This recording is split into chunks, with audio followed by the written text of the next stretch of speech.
ఇవాళ హైదరాబాద్ వేదికగా భేటీ అవుతున్నారు రెండు తెలుగు రాష్ట్రాల ముఖ్యమంత్రులు. బేగంపేట ప్రజాభవన్లో సాయంత్రం 6 గంటలకు Telangana CM Revanth Reddy, AP CM Chandrababu Naidu ప్రత్యేకంగా సమావేశమవుతున్నారు. ఈ సమావేశానికి రెండు రాష్ట్రాలకు చెందిన కొంతమంది మంత్రులు, సీఎస్లు అటెండ్ కానున్నారు. పెండింగ్ లో ఉన్న విభజన అంశాలు, ఆస్తుల పంపకాలకు సంబంధించి రెండు రాష్ట్రాల సీఎంలు ప్రత్యేకంగా భేటీ అవ్వడం ఇదే మొదటిసారి. కృష్ణా జలాలు, షెడ్యూల్ 9, 10లోని సంస్థలు, ఆస్తులపై సమావేశంలో చర్చించనున్నారు. ఇద్దరు సీఎంల మీటింగ్ కు సంబంధించి ఎజెండా ఖరారు చేశారు రెండు రాష్ట్రాల అధికారులు. విభజన సమస్యలతో పాటు పెండింగ్ లో ఉన్న అంశాలపై జాబితా సిద్ధం చేశారు. ఇక తెలంగాణ నుంచి సీఎం రేవంత్, డిప్యూటీ సీఎం భట్టితో పాటు మంత్రులు శ్రీధర్ బాబు, పొంగులేటి అటెండ్ అవుతారని తెలుస్తోంది. అటు ఏపీ నుంచి సీఎం చంద్రబాబు, మరో 3 మంత్రులు మీటింగ్ వస్తారని సమాచారం. సీఎంల భేటీకి సంబంధించి డీటెయిల్స్ తెలుసుకుందాం. యాదగిరి మనతో లైవ్ లో జాయిన్ అవుతున్నారు. యాదగిరి, ఇద్దరు సీఎంల భేటీకి సంబంధించి ఎజెండా ఖరారు చేసినట్లు తెలుస్తోంది. ఏంటి మెయిన్ ఇష్యూస్?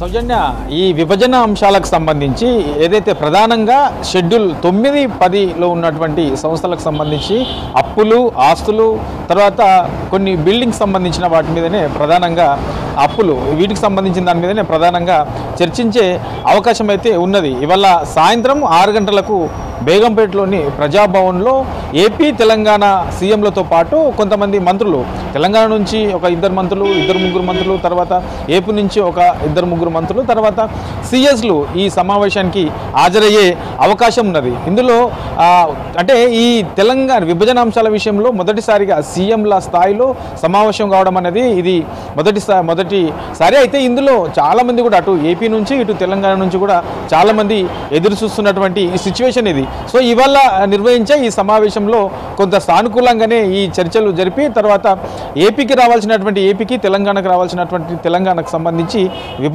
సామరస్యంగా విభజించుకునే సిచ్యువేషన్ అయితే మనకు కనబడతా ఉన్నది. ఒక్కసారి మీకు ఈ ఏదైతే ఈ షెడ్యూల్ 9 తర్వాత 10 ఈ రెండిట్లో ఉన్నటువంటి అంశాలకు సంబంధించి ఒకసారి మీకు చెప్పే ప్రయత్నం చేస్తాం. మొత్తం షెడ్యూల్ 9లో చూస్తే మనకు 91 సంస్థలు ఉన్నాయి. ఇందులో దీనికి సంబంధించి అప్పులు, ఆస్తులు, తర్వాత ఈ నగదు నిల్వకు సంబంధించినటువంటి అంశాలు ఉన్నాయి. సో దీనికి సంబంధించి ఇప్పటికే కేంద్ర హోం శాఖ సంబంధించి దీని మీద శిలాబేడి ఒక కమిటీని కూడా వేశారు. అందులో ఈ కమిటీకి సంబంధించి ఇందులో చర్చించినప్పుడు మొత్తం ఇందులో 68 షెడ్యూల్ 9లో 68 సంస్థలకు సంబంధించినటువంటి అంశాల మీద ఒక స్పష్టతకు వచ్చారు. అందులో ఎలాంటి ఇబ్బంది లేదు. కానీ మిగతా 23 సంస్థలు ఉన్నాయి. ఆ సంస్థలకు సంబంధించిన దాంట్లో ఇంకా పూర్తి స్థాయిలో ఏపీ, తెలంగాణ మధ్యలో ఈ వివాదం కొనసాగుతూ ఉన్నది. సో వీటి మీద ప్రధానంగా ఈ షెడ్యూల్ 9లో ఉన్నటువంటి 23 అంశాలు ఇంకా పెండింగ్లో ఉన్నాయి. ఆ పెండింగ్లో ఉన్న వాటి మీద ఇవాళ జరుగుతున్నటువంటి సమావేశంలో చర్చించే అవకాశం ఉంటుంది. ఇక షెడ్యూల్ 10 విషయానికి వస్తే మనకు అందులో మొత్తం 142 సంస్థలు ఉన్నాయి. ఇందులో తెలుగు అకాడమీ, తర్వాత తెలుగు యూనివర్సిటీ, తర్వాత అంబేద్కర్ ఓపెన్ యూనివర్సిటీ, ఇట్లాంటి సంస్థలు ఇందులో ఉంటాయి. ఇందులో ఇప్పటి వరకు ఇంకా ఈ 142 సంస్థలలో ఇంకా పెండింగ్లో ఉన్నాయి 30. ఇంకా ఈ ఏపీ, తెలంగాణ మధ్యలో ఈ వివాదం కొనసాగుతూ ఉంది. సో ప్రధానంగా ఈ పెండింగ్ ఉన్నటువంటి అంశాలలో ప్రధానంగా చర్చించే అవకాశం ఉంటుంది. షెడ్యూల్ 10లో ఉన్నటువంటి ఈ 30 అంశాలకు సంబంధించి కూడా ఇవాళ నిర్వహిస్తున్నటువంటి సమావేశంలో చర్చించే అవకాశం ఉంటుంది. ఇక నీటికి సంబంధించి ఏదైతే కృష్ణా జలాల పంపిణీ విషయంలో ఇంకా వివాదం కొనసాగుతూనే ఉన్నది.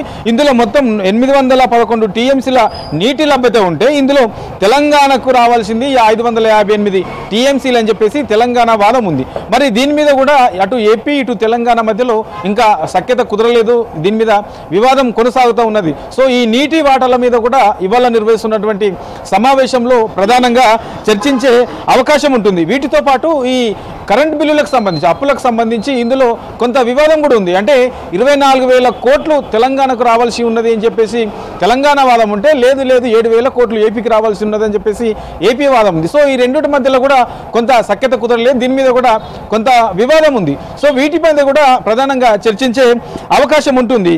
ఇక తెలంగాణ నుంచి ప్రధానంగా ఉన్నటువంటి డిమాండ్లలో ఈ టీటీడీలో కూడా తెలంగాణకు వాటా ఉండాలి, తెలంగాణకు సంబంధించి అందులో ఉండాలని చెప్పేసి తెలంగాణ నుంచి ప్రధానంగా డిమాండ్ ఉన్నది. వీటితో పాటు ఏపీలో ఉన్నటువంటి 1000 కిలోమీటర్ల తీర ప్రాంతంలో ఆ కోస్టల్ కారిడార్లో తెలంగాణకు కూడా అందులో వాటా ఇవ్వాల్సిన అవసరం ఉంది.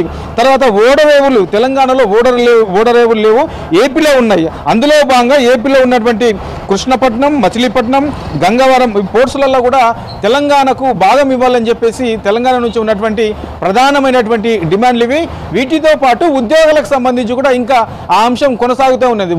ఏపీకి సంబంధించిన తెలంగాణకు సంబంధించిన ఉద్యోగాల విషయంలో కూడా ఇంకా ఆ వివాదం కొనసాగుతూ ఉన్నది. సో ఇట్లాంటి అంశాలు చాలా ఉన్నాయి. వీటిపైన గత 10 సంవత్సరాల నుంచి ఇప్పటి వరకు అధికారుల ఆధ్వర్యంలో 30 సార్లు ఈ విభజన అంశాల మీద సమావేశాలు జరిగాయి. కానీ పూర్తి స్థాయిలో ఇవి కొలిక్కి రాలేదు. తెలంగాణలో కాంగ్రెస్ ప్రభుత్వం వచ్చిన తర్వాత ఈ విభజన అంశాలపైన ప్రధానంగా తెలంగాణ ప్రభుత్వం దృష్టి పెట్టింది. అందులో భాగంగానే ఇప్పటికే ఢిల్లీలో ఏపీ భవన్కి సంబంధించిన దాని మీద ఆల్రెడీ ఒక స్పష్టత తీసుకున్నారు. దాని మీద ఎలాంటి వివాదం లేకుండానే దాన్ని పరిష్కరించుకున్నారు. ఇట్లా ఒక్కొక్కటి విభజన అంశాల్లో ఉన్నటువంటి పెండింగ్కి సంబంధించినటువంటి అంశాలన్నీ కూడా ఒక్కొక్కటి పరిష్కరించే విధంగానే తెలంగాణ ప్రభుత్వం ముందుకెళ్తుంది. ఇక ఈ మండలాలకు సంబంధించి కూడా ఈ విలీనంకు సంబంధించి గతంలోనే అప్పట్లో ఉన్నటువంటి బీఆర్ఎస్ ప్రభుత్వము బీజేపీ కొంత ఈ 7 మండలాలకు సంబంధించి విలీనంలో కొంత అప్పుడు పూర్తి స్థాయిలో వాళ్ళు పార్టిసిపేట్ చేయలేకపోయారు. దాని మీద వాదన వినిపించలేకపోయారు. వాళ్ళ నిర్లక్ష్యం వల్లనే అవి ఏపీలో కలిశాయి. సో వాటిని కూడా తెలంగాణలో మళ్ళీ కల్పించే విధంగా కృషి చేయాలని చెప్పేసి తెలంగాణ నుంచి కూడా ఉన్నటువంటి డిమాండ్. ఇక 5 గ్రామాలకు సంబంధించి కూడా ఇవాళ నిర్వహించే ఈ ఇరు రాష్ట్రాలకు సంబంధించినటువంటి సీఎంల భేటీలో ఈ 5 గ్రామాల విలీనం తెలంగాణలో కూడా విలీనం చేయాలని చెప్పేసి ప్రధానంగా ఈ డిమాండ్ కూడా ఉంది. సో ఓవరాల్గా విభజన అంశాలకు సంబంధించి ఇప్పటి వరకు ఆస్తులు, అప్పులు, నగదు, బిల్డింగ్స్ ఇట్లా ఓవరాల్గా ఏమేమి ఉన్నాయి, వాటికి సంబంధించినటువంటి ఇప్పటి వరకు పరిష్కారమైనవి, ఇంకా పరిష్కారం కావాల్సినవి, ఇంకా కోర్టు చిక్కులతో ఉన్నటువంటి అంశాలు ఏమన్నా ఉన్నాయా, వాటిని ఎట్లా సామరస్యంగా పరిష్కరించుకోవచ్చు అనే దాని మీద ఇవాళ ఈ ఇరు రాష్ట్రాలకు సంబంధించినటువంటి ఏపీ తర్వాత తెలంగాణ ముఖ్యమంత్రుల ఆధ్వర్యంలో నిర్వహిస్తున్నటువంటి ఈ సమావేశంలో ఇవి చర్చకు వచ్చే అవకాశం ఉంటుంది.